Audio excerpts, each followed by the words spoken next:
বছরে দিন রাত এর মধ্যে কিছু সময় আল্লাহ তাআলার অতি পছন্দের সময়। এই সময়টা হলো এই আরাফা।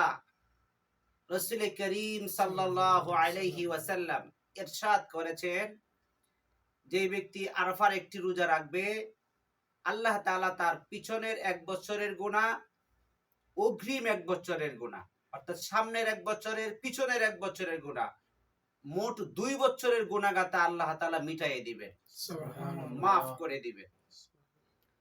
এজন্যই আমরা এই আরফার রোজাটা রাখতে পারি। আরফার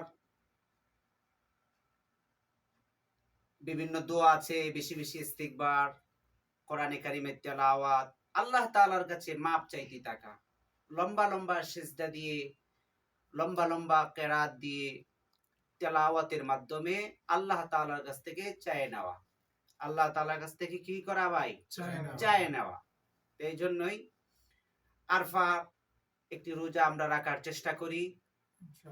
আর বিশেষ করে আরেকটি ফজিলতের কথা, আরেকটি জরুরি কথা, সবচেয়ে জরুরি কথা, যেটা 9 তারিখ ফজর থেকে 13 তারিখ আসর পর্যন্ত, আমি এই কথাটা আবার বলছি, 9 তারিখ ফজর থেকে, 9 জিলহজের ফজর থেকে 13 জিলহজের আসর পর্যন্ত আইমে তাশরিফ, প্রত্যেক ফরজ নামাজের পর পুরুষদের জন্য একটু উচ্চ আওয়াজে আইমে তাশরিফ পড়ে নেওয়া, মহিলাদের জন্য ছোট আওয়াজে একবার পড়ে নেওয়া।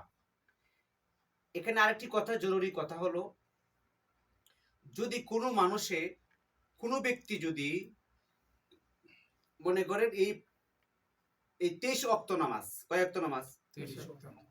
কোন এক ওয়াক্ত নামাজ যদি সে মনে করেন কাজা হয়ে গেল, কি হয়ে গেল? কাজা হয়ে গেল। এই কাজা হওয়ার কারণে এই নামাজটা যদি সে পড়ে এই 5 দিনের পরে তবুও সেই আইমে তাশরিফটা কাজা পড়তে হবে। এটা তো বছরের একবার পড়তে হয়। এটা অনেকেরই একা একা নামাজ পড়লে স্মরণ থাকে না, ইয়াদ থাকে না। এই জন্যই জামাতে নামাজ পড়লে ইমাম সাহেব পড়ে, মুসল্লিরা যে কেউ পড়ে, স্মরণ হয়ে যায়। মহিলাদেরকে আমি বলবো, যে যেখান থেকে দেখছেন, যে যেখান থেকে শুনছেন, আমার বন্ধুগণ, আমার ভাইরা, আমার বোনেরা, আমরা আইমে তাশরিফ পড়ে নেব ইনশাআল্লাহ। যাই হোক, আল্লাহুম্মা আইন্নি আলা যিকরিকা ওয়া শুকরিকা ওয়া হুসনি ইবাদাতিকা, সমস্ত ইবাদতের জন্য, নামাজ পড়ার জন্য, কুরবানি করার জন্য, হজ করার জন্য, যাকাত দেওয়ার জন্য, সমস্ত ইবাদতের জন্য, সমস্ত ইবাদতকারীরা, নারী হোক পুরুষ হোক, যে যেখান থেকে শুনছেন আমার ভাইরা, এই কথাটা ইয়াদ করে রাখবেন, এই দোয়াটা পড়বেন, আল্লাহুম্মা আইন্নি আলা যিকরিকা ওয়া শুকরিকা ওয়া হুসনি ইবাদাতিকা।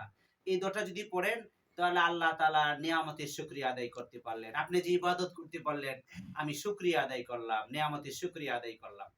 যে কথা আমি বলতেছিলাম, আইমে তাশরিফ, আমরা এই আইমে তাশরিফটা সবাই একটু পড়ে নেই।